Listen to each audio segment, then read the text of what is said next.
নমস্কার বন্ধুরা, ভালো আছি। আজকে আমি একটু গজা ভাজলাম। তো এটা একদম পুরো দোকানের মতন, দেখুন খুব সুন্দর হয়েছে। আর গজা বানানোর জন্য কিন্তু ময়দাটা খুব ভালো করে মাখতে হবে। এখানে আমি 750 ময়দা নিয়েছি। এখানে হাফ চামচ নুন দিয়ে দিলাম আর হাফ চামচ বেকিং সোডা দিয়ে দিলাম। একটু বেকিং সোডাটা বেশি দিতে হবে, না হলে কিন্তু ভালো করে ফুলবে না। তার মধ্যে আমি কালো জিরে দিয়ে দিয়েছি আর হাফ বাটি রিফাইন তেল দিয়েছি, দিয়ে অনেকক্ষণ ধরে আমি ময়াম দেবো। এটা ময়ামটা খুব ভালো করে দিতে হবে। এখানে আমি 1 চামচ ঘি দিয়ে দিলাম। ঘি দিয়ে দিলে কি গজা খাজাটা খুব ভালো হয়। দিয়ে আমি আরও কিছুক্ষণ এখানে ময়াম দিলাম। এবার আমি জল দিয়ে আস্তে আস্তে ময়দাটা মেখে একটা শক্ত ডো তৈরি করে নেব।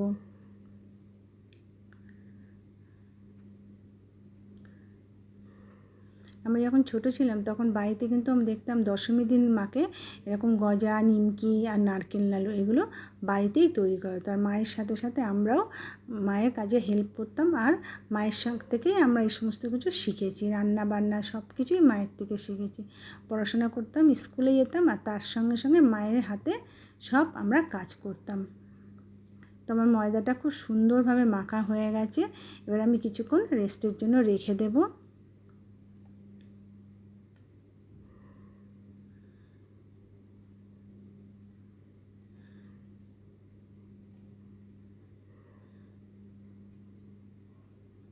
এবার আমি ময়দাটা অনেকক্ষণ রাখা হয়ে গেছে। এবার ওইটাকে আমি সুন্দর করে গজার একটা শেপ দিয়ে নেব।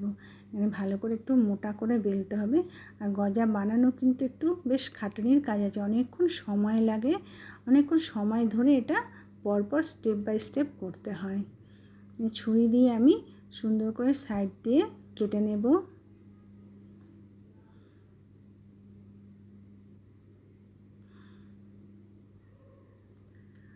সবগুলো সমানভাবে আমি চৌকো চৌকো করে সমানভাবে কেটে নিলাম গজাগুলো।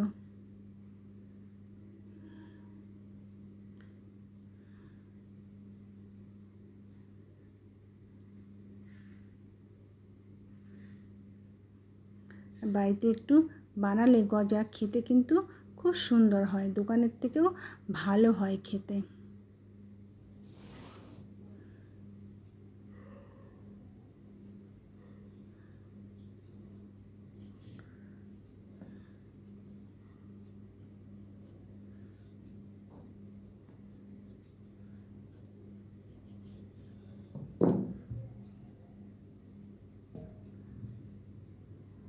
গজাগুলো আমার দেখুন তৈরি হয়ে গেছে কাটা। এরকমভাবে আমি সমস্ত গজাগুলো বানিয়ে নেব।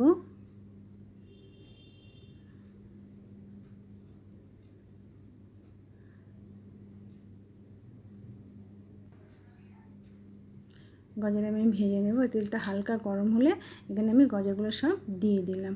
এবার এটা কিন্তু মিডিয়াম আঁচেই ভাজতে হবে। আস্তে আস্তে ভাজলে তবেই গজাটা কিন্তু ভিতরটাও ভাজা হবে, নাহলে কিন্তু ভিতরটা অনেক সময় কাঁচা থেকে যায়, তখন আমার ভিতরে রস ঢুকতে চায় না। তাই জন্য মিডিয়াম আঁচে এটাকে ভাজতে হবে। এটা কিন্তু সময় নিয়েই ভাজতে হবে গজাটা। দেখুন বন্ধুরা, গজাগুলো কত সুন্দর ফুলে উঠেছে। ভিতরটা এরকম ভাজ ভাজ তৈরি হয়ে গেছে। আর এটা খুব ভালো করে লাল লাল করে আমি ভেজে নেব।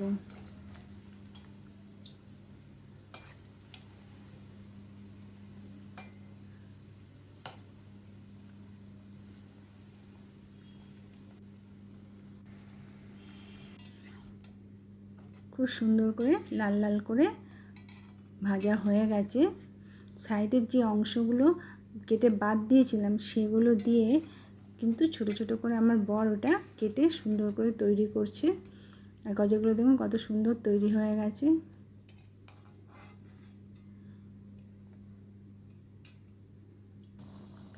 আর এই কটা একটু বড় বড় করেছে, এই যে আমার বর এগুলোকে কেটে সুন্দর করে তৈরি করে দিচ্ছে। আর এই গজাগুলো কাঠি গজা, এই কাঠি গজাগুলো কিন্তু আরও ভালো হয়েছে খেতে। যেগুলো ছোট ছোট সাইডের ছিল অংশগুলো সেটা দিয়ে বানিয়ে দিল। গজাগুলো আমার সব ভাজা হয়ে গেছে। এবার আমি চিনির শিরাটা তৈরি করব। এখানে আমি 750 চিনি নিয়েছি আর জল দিয়ে দিলাম। আর চিনির শিরাটা কিন্তু অনেকক্ষণ ধরে ফুটিয়ে সুন্দর করে আমি তৈরি করে নেব।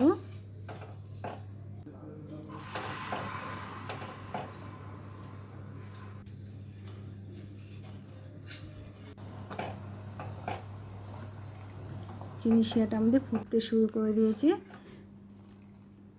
আরও সুন্দর করে তৈরি করতে হবে, পুরো একদম একটা মোটা টাইপের শিরাটা তৈরি করতে হবে। এখনও হয়নি, আরও আমি কিছুক্ষণ ফুটিয়ে নিলাম।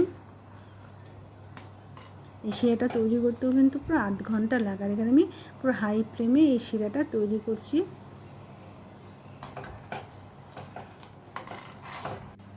এবার আমার শিরাটা তৈরি হয়ে গেছে। এবার আমি এটাকে নামিয়ে ঠান্ডা করে নেব। রসটা পাখার তলায় রেখে খুব ভালো করে ঠান্ডা করে নিলাম।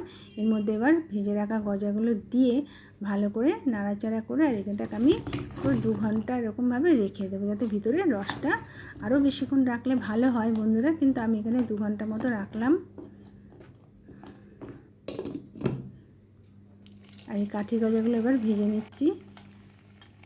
এটাও কিন্তু আস্তে আস্তেই ভাজতে হবে অনেকক্ষণ ধরে, যাতে ভিতরটা খুব ভালো করে ভাজা হয়।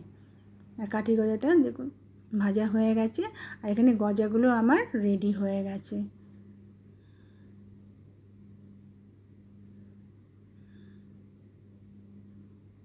আর গজাগুলো কিন্তু খুব সুন্দর আর খুব ভালো হয়েছে খেতে। গজাগুলো তুলে নিয়ে ওই রসটাও দেখুন বসে গেছে পুরো দানা দানা হয়ে, ওর মধ্যে কাঠি গজাটা দিয়ে দিলাম। আর গজাটা দেখুন কত সুন্দর একদম দোকানের মতনই তৈরি হয়েছে। আর ভেতরটা দেখুন পুরো রস ঢুকেছে।